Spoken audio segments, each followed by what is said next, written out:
Senhoras e senhores, recuperados? Eu sou Felipe Noronha, esse é o Eu Vim de Santos, o seu canal para debater o Santos Futebol Clube no YouTube. E hoje, como prometido, é dia de resumão da primeira fase do Campeonato Paulista. Antes de tudo, parabéns às Sereias, que venceram o Corinthians hoje, fora de casa, no Parque São Jorge, por 2-1, em jogo válido pelo Campeonato Brasileiro. O Santos segue 100% no Brasileiro Feminino. Parabéns às meninas, que dão muito orgulho a nós há anos e anos e anos. Elas são ótimas. E ficam meus parabéns, porque eu não pude ver o jogo, infelizmente, porque hoje, quinta-feira, é um dia que é corridíssimo para mim. Eu gravo Padocast, que é um podcast de automobilismo do Grande Prêmio, o site que eu trabalho. Para quem gosta de automobilismo, inclusive, recomendo, entre no grandepremio.com.br, baixe o podcast, ou ouça lá mesmo. A gente dá opções de Spotify, iTunes, tudo que é player existente. Eu não pude assistir ao jogo, mas sei que as meninas venceram, ficam parabéns, muito bom.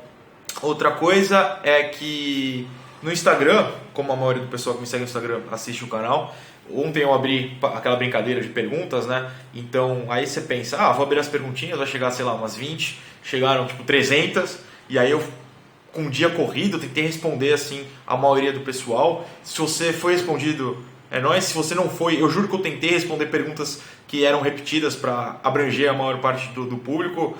E se eu não respondi mesmo assim, mil desculpas. Não foi minha intenção. Quinta-feira, um dia, um português claro, foda pra mim. Muito corrido, tava trabalhando até agora há pouco. Mas é a vida. Valeu, pessoal que brincou lá comigo no Instagram, sempre divertido. Vamos lá, resumão do Campeonato Paulista, da primeira fase. Vamos, o Santos, que volta a campo no próximo sábado, às 7h30. Depois joga terça, às 8h. 8h30, 8, né? Peraí, deixa eu só conferir aqui, que eu estou com o meu computador nas mãos.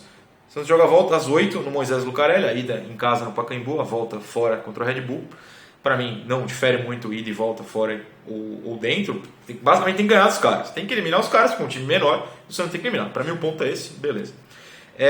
Só que o Santos deu azar. O Santos mostrou que não tem força nos bastidores e joga o jogo de volta na terça, que é...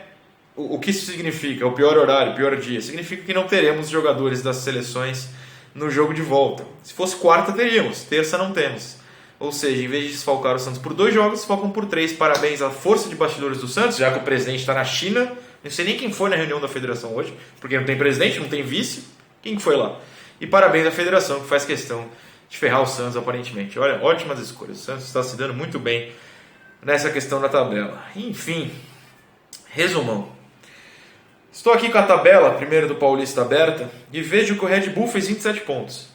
A Ponte, que foi do Grupo Santos, fez 19. A Ponte, com 19, se classificaria como líder do Grupo Lituano e em segundo no Grupo do Corinthians.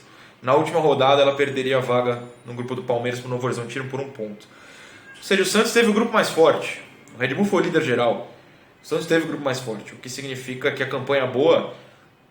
com 23 pontos, não seria líder de 2 grupos e só não seria líder do grupo do Palmeiras por 2 pontos. A campanha para mim é boa, 7 vitórias, 2 empates, 3 derrotas. Aí é que vem um problema, 3 derrotas. Uma num jogo para mim indiferente com o do Novo Horizontino, porque o Santos jogou melhor que o Novo Horizontino, a bola não entrou. Bom, enfim, vocês podem ver o que eu falei de Santos e Novo Horizontino no vídeo do jogo. A derrota problemática número 1 para o Ituano. A derrota problemática número 2 para o Botafogo. Para mim, a do Botafogo foi muito mais grave. É só você ver o tom que eu usei no vídeo contra o Botafogo. Muito mais grave do que contra o Ituano, por motivos de... Um é começo de trabalho, muito começo, o outro ainda é começo de trabalho. O Santos só está 2 meses trabalhando, é começo de trabalho. Só que foi mais feio porque era um time pior. O Ituano está classificado, o Ituano foi líder do grupo de São Paulo. O Botafogo estava brigando para ser rebaixado. Jogamos com os reservas, sim, mas provamos que os nossos reservas são um horror. Esse é o problema. O vídeo o jogo contra o Botafogo também saiu ontem à noite. Os senhores podem ir lá ver por mais detalhes. Então essas 3 derrotas para mim foram problemáticas nesse sentido. O Santos empatou 2 jogos e venceu 7. 7 vitórias, eu estou olhando para baixo porque eu estou com o computador aqui para ter certeza que estou falando certo. É o segundo maior número, só o Red Bull venceu 8 e só o Palmeiras venceu 7. Quando a gente analisa friamente, eu sei que vai doer, porque a gente está com raiva do 4-0. O Palmeiras tem 3 elencos para ser titular. O Santos mal tem 1. O Palmeiras também venceu 7 jogos, tal como o Santos, mas lá não está em crise. Porque o pessoal está com calma. O time vem de um título brasileiro, sabe que o foco é Libertadores. O Santos, que tem um foco mais longínquo ainda, que é o brasileiro lá pra frente, e a Copa do Brasil, se tudo der certo, se passar a Atlético Goianiense também lá pra frente, tem que ter essa cabeça que esse começo de Paulista é para trabalhar coisas novas, jogadores novos, entender táticas.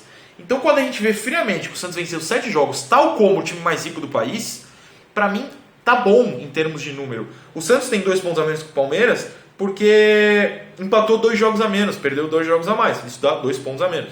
Não perdeu pro Palmeiras fora de casa, foi 0-0. E não deu pra brigar com o Red Bull, porque o Red Bull joga contra os mesmos times que o Santos jogou. Fez 4 pontos a mais com a melhor campanha, mas não teve um duelo direto por estar no mesmo grupo. Quando você analisa friamente, a campanha é basicamente idêntica do Palmeiras. No mesmo período de trabalho, dentro do ano, só que com menos elenco, com técnico novo, jogando um futebol que não era jogado antes. O Palmeiras é basicamente a mesma coisa desde o ano passado, com o mesmo técnico, com o mesmo estilo de jogo.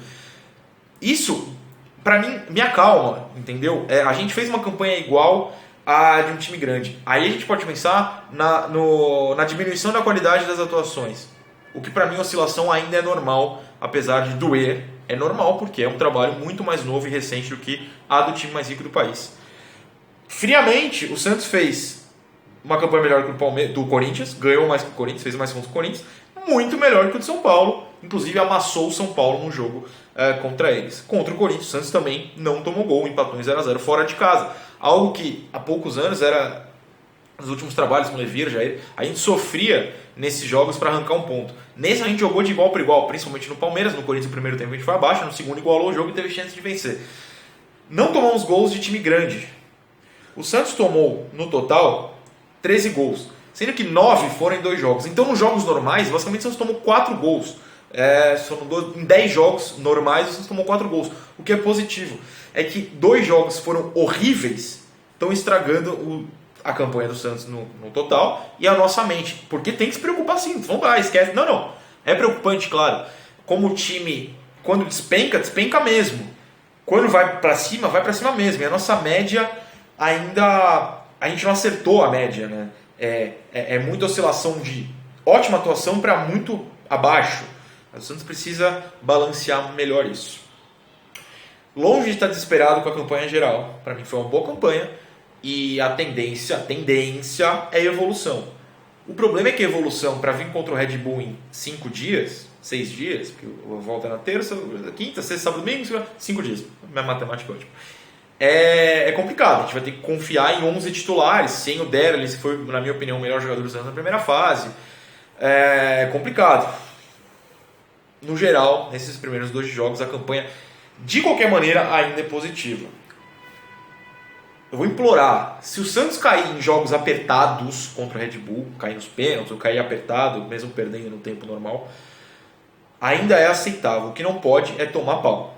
Falando em português, claro, não pode tomar pau. Se eliminar o Red Bull, todo mundo se acalma, né? Independentemente da maneira que for. Se tomar pau é desespero. Se cair de forma apertada, é começo de trabalho. Eu sei que dói e irrita, e eu também vou ficar mal por, 24 horas. E quando eu vier gravar o vídeo aqui, eu vou ficar triste. A longo prazo, eu sei que futebol muitas vezes é momento, e eu tento pregar uma coisa diferente, eu sei que eu tô contra a maré, o que não quer dizer que um tá errado, outro tá certo. Não, ideias diferentes. Ao longo prazo, pode ser que cair nas quartas não signifique nada. Pode ser que signifique algo. A gente só vai descobrir lá na frente. A gente precisa ter essa paciência. Eu sei que vai doer, mas é um trabalho. Se o Santos tá com esse trabalho novo há 2 meses, o canal aqui há 2 meses. Eu não estou querendo convencer ninguém. Eu sei que vai ser difícil eu mostrar para vocês que minha ideia talvez seja certa. Futebol são 100 anos aí da gente tentando momento. Qualquer ideia diferente do momento, do quarto e domingo, ainda é difícil para muita gente se acostumar. Mas assim, é só minha visão. Posso estar errado no fim das contas. Nunca disse o contrário. Não sou nenhum gênio. Eu estudo futebol, claro, mas eu vou errar, eu vou acertar. Grandes técnicos erram. Guardiola já tomou pau em semifinal de Champions League. Goleada. Já tomou também. O melhor técnico do mundo falha. Imagina eu, um pobre analista aqui. Pois bem, vamos analisar então, agora, campanha geral dita, técnico e jogadores. Eu estou com a página santosfc.com.br/categoria _elenco/profissional. O link é horrível, parabéns Santos. Mas é a página do elenco profissional do Santos para não esquecer nenhum nome. Começar pelos goleiros. O que eu falei no vídeo do jogo contra o Botafogo. O Vanderlei em 2015, 16 e 17 foi o melhor goleiro do Brasil, ponto. Em 2018, a partir do momento que ele sentiu que não ia à Copa, como terceiro goleiro, não era para jogar, era só como um reconhecimento do trabalho, ele caiu muito. Precisou-se de uma sombra, que não era o Vladimir, é o Everson. E quando eu defendi a contratação do Everson, muita gente falou, mas o Vladimir é melhor, o Vladimir não sei o quê, não pode roubar a vaga do Vanderlei. E a prova de que futebol é trabalhado aos poucos. Isso no meio de janeiro era um crime ter uma sombra para o Vanderlei. O Vanderlei no primeiro jogo contra a Ferroviária, todo o toque dele com o pé na bola era festa, fogos e xingamentos a São Paulo. 2 meses depois, o Vanderlei pega na bola, a gente já percebeu que não tem condição mesmo e que o Everson foi uma boa contratação. E quando ele jogou muito bem, com o pé, com a mão e de todo jeito. O Vanderlei passou a falhar muito nas bolas aéreas. O Vanderlei é um ídolo meu. Pessoal, não falando que é do clube. Porque o que ele fez entre 2015 e 2017 é o melhor goleiro que eu vi jogar. Pau a pau com o Rafael. O Rafael teve um período menor, em 2011, né? Então, 11, 12. Mas o Vanderlei era um gênio e hoje ele não é mais. Ele caiu muito de produção. Isso não é um crime, acontece. Jogadores envelhecem, jogadores oscilam, jogadores ficam mais velhos e caem de produção. É normal. O Everson chegou e a tendência para mim é que daqui a alguns meses, poucos ou muitos, não sei, daqui a alguns meses ele vira titular da meta em todos os jogos, até no Brasileiro. Ele já é em jogos da Copa do Brasil, eu acho que isso vai mudar. Vanderlei pode voltar ao que era? Pode. Eu estou analisando o Paulista. O Vanderlei mostrou muitas e muitas falhas em bola aérea, em cima da linha ainda em grande nível, mas com o pé em bola aérea e saída cara a cara com goleiros muito abaixo. O que é triste, mas essa é a análise do que aconteceu. Lamento, mas aconteceu. E o Everson foi bem em todos os jogos, poucos ainda que fez. E vai ganhando a confiança da torcida. Para mim, os goleiros são o maior exemplo de futebol. Não dá para ter imediatismo, né? Repito, contra a Ferroviária, o Vanderlei foi glorificado pela torcida. 2 meses depois, ou 12 jogos depois, o Vanderlei, por boa parte da torcida, precisa ser banco. É muito louco, né? Mas esse é o exemplo maior para mim de como as coisas mudam e a gente não pode ser imediatista. Vamos às laterais. Vitor Ferraz, eu sei que muitos amam e eu não tenho problema algum, vocês podem gostar de quem vocês quiserem. Mas ele fez um campeonato ofensivamente, quando ele entende o que é para ser feito em triangulações bem, mas falhando na zaga. E ele falha na zaga. Repito, compensar é uma coisa, falhar constantemente a ponto de o ataque não compensar é outra. Eu aposto que vai ter um comentário, ou teria se eu não fizesse esse agora. Quando ele fez o gol no último minuto era Deus. Não, a gente falou inclusive aqui, eu e várias pessoas nos comentários, que o gol, show, mas ele errou muito e o Santos tomou gols naquele jogo por causa das suas falhas. Não estou falando que o Vitor Ferraz é horrível, que para o nível do Brasil não serve inclusive, mas eu gostaria de alguém do nível maior, ofensivamente e defensivamente principalmente. O campeonato médio do Ferraz até aqui, na minha opinião, médio. O reserva é o Matheus Ribeiro ruim, ele é ruim, eu sempre falei que ele é ruim, continua sendo ruim. Tentei entender por que ele foi dado a chance, tentei explicar por que a chance do Guedes não ocorreu. Matheus Ribeiro é ruim. Na esquerda, Felipe Jonathan, eu não vou jogar muito cedo ainda. Ourinho não dá, Copete, se eu falar que eu penso no Copete, vocês sabem que vou ficar nervoso, não é meu objetivo. A análise final de laterais defensivamente, eles falham muito na recomposição. E esse é um grande problema, para mim, o principal problema do Santos no ano. Essa é a análise. Ofensivamente, quando eles entendem o que é para ser feito, é muito bom, joga adiantado mesmo. Mas tem que saber voltar, e isso não está sendo feito. Principalmente pelo Ferraz, na questão de voltar pelo meio trotando. E o Felipe Jonathan é cedo. Ourinho e o Copete também horríveis, tá? Não tô falando, o Ferraz é culpa do Ferraz. Não. Na esquerda, Ourinho e o Copete, horríveis. É que eu não preciso nem emprestar a falar o quanto eles falham. Tanto que os dois, pelo menos o Ourinho, não vai ter muita chance. O Copete eu não sei porque ainda segue. Já isso é outra história. Na zaga, outro exemplo do imediatismo. O Aguilar errou. E hoje, olha só, a zaga é pior sem ele, né? Errou lá naquele jogo antigo contra o Ituano. Depois entendeu como é que se jogava, se acostumou ao Brasil e fez uma primeira fase que no geral acabou sendo superior à do Luiz Felipe, porque o Luiz Felipe, que era o nosso melhor zagueiro no começo, na fase boa principal do time, se lesionou. O Aguilar depois fez um ótimo Paulista. O Aguilar tá bem. Para que a gente julgava, fora Aguilar, não sei para que gastou esse dinheiro, contratou um estrangeiro. Tá bem, o Aguilar é o estrangeiro hoje que ninguém discute tal como o Deres. Luiz Felipe falei, Veríssimo jogou um jogo, foi horrível, mas voltando de lesão, vou fazer o quê? E o Gustavo Henrique oscilando, para mim, de forma positiva. Se ele caiu como o resto do elenco no final, ele também começou muito bem. A gente tem que valorizar isso. Acho que é uma tendência, a tendência é sempre a média, né? Atuações muito boas, depois despenca, a tendência é o retorno à média, e a média do Gustavo é boa. A falha dele é na bola aérea. Por baixo, o Gustavo fez ótimas atuações. Entre 2 e 3 zagueiros, eu ainda prefiro 3. Não como foi contra o Botafogo, óbvio, mas as melhores atuações da zaga, na minha visão, foram quando tínhamos 3 zagueiros. Eu acho que é o método de jogo, a formação, que vai ser mais utilizada do que com 4 defensores. Ou 2, né, no caso, falando especificamente dos zagueiros. Volantes, gostaria de ter visto Sandri mais em campo. Infelizmente não vi, não sei porquê. Está em negociação de contrato também, mas enfim. Jean Lucas, outro exemplo de imediatismo. Bombou no primeiro jogo. Gênio todo mundo! Caiu de produção. Repito o que falei contra o Botafogo, no vídeo contra o Botafogo. Jean Lucas é um bom jogador quando tem jogadores bons em volta. Para ser o destaque do time, tem dificuldades até aqui, muito cedo ainda. Pituca, o melhor entre os volantes. O Alisson evoluiu muito.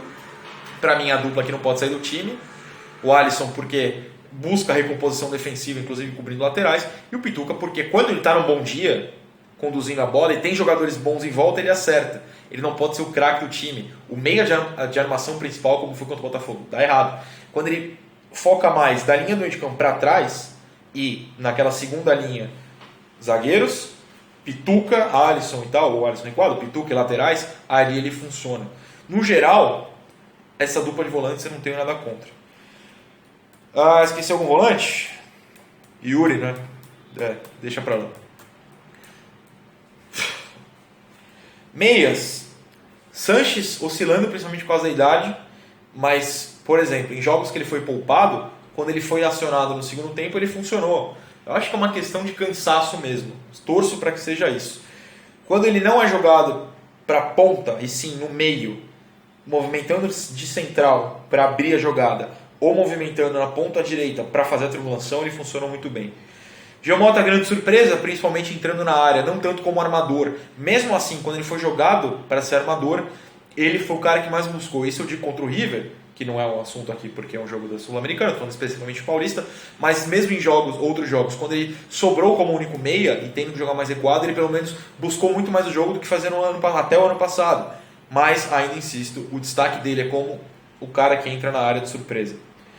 Acho que ninguém vai discordar que foi um bom... Claro, teve aquele auge no primeiro momento, mas a queda do Giamota acho que foi muito menor do que a maior parte do elenco. Muito menor. Que é ótimo, né? Espero que ele consiga se manter e volte.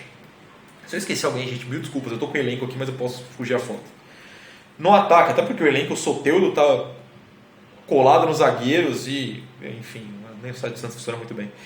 Fiquemos com o Soteldo, então. Difícil, né? Ele oscila bastante no sentido de que a gente entende que ele busca o jogo e tem momentos bons, mas não sei se o tamanho atrapalha, acho que é até covardia falar isso, mas tem jogos que ele demora para soltar a bola e aí ele é preso por marcadores mais altos, ele aposta na força física, no talento e às vezes não ganha. Acho que o Soteldo tem a evoluir, é muito novo também, tem 20 anos, jogou 21, 22, jogou o Mundial Sub-20 há 1 ano e meio, tem muito a evoluir. Eu acho que vale a calma e sem julgamento de desespero em relação ao Soteldo. No ataque, Felipe Cardoso, cansei. Derlis, melhor do time. Sacha, horrível. Nunca banquei Eduardo Sacha, estou feliz. Inclusive, a diminuição das perguntas. E o Sacha, por que não tem chance nos comentários? Acho que todo mundo enxergou que ele não tem condições. Yuri Alberto, muito cedo. Eu prefiro ele ao Felipe Cardoso. Vejo mais potencial e vejo que numa situação de usar o centroavante, seria ele à frente do Felipe Cardoso. Acho que o São Paulo erra ao não apostar nisso. Rodrigo, abaixo, mas tem que ser colocado na esquerda. Mas se o cara não sabe jogar na direita, o Neymar também joga a maioria do tempo na esquerda. Funciona melhor, acontece.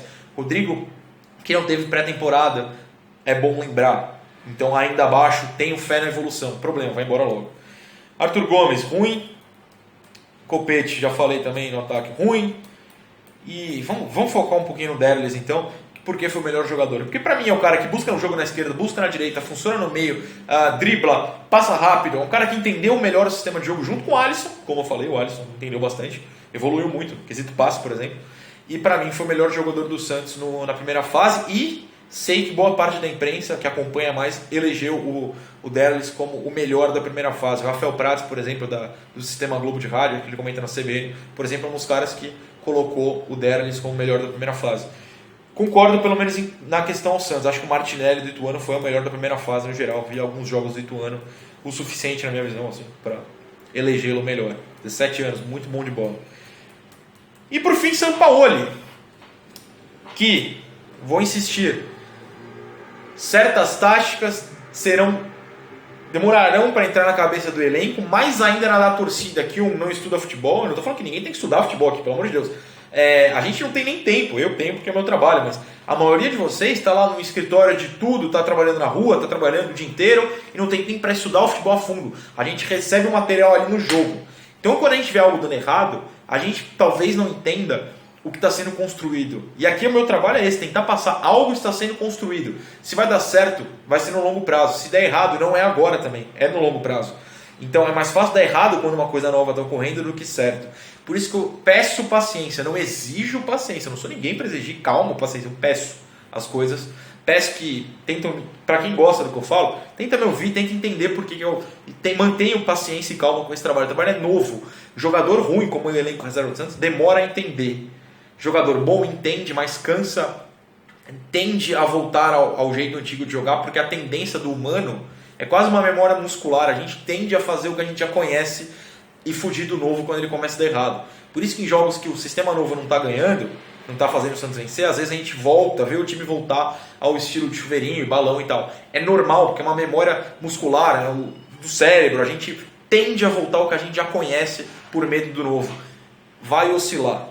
Ao longo prazo, deixa de ser novo e funciona melhor. Se não funcionar, aí está o erro e a gente discute isso. Longe de mim falar, nunca vai dar. Não, pode dar errado, claro que pode. O que eu gostaria de ter visto mais jovens em campo, acho que ele errou nessa questão.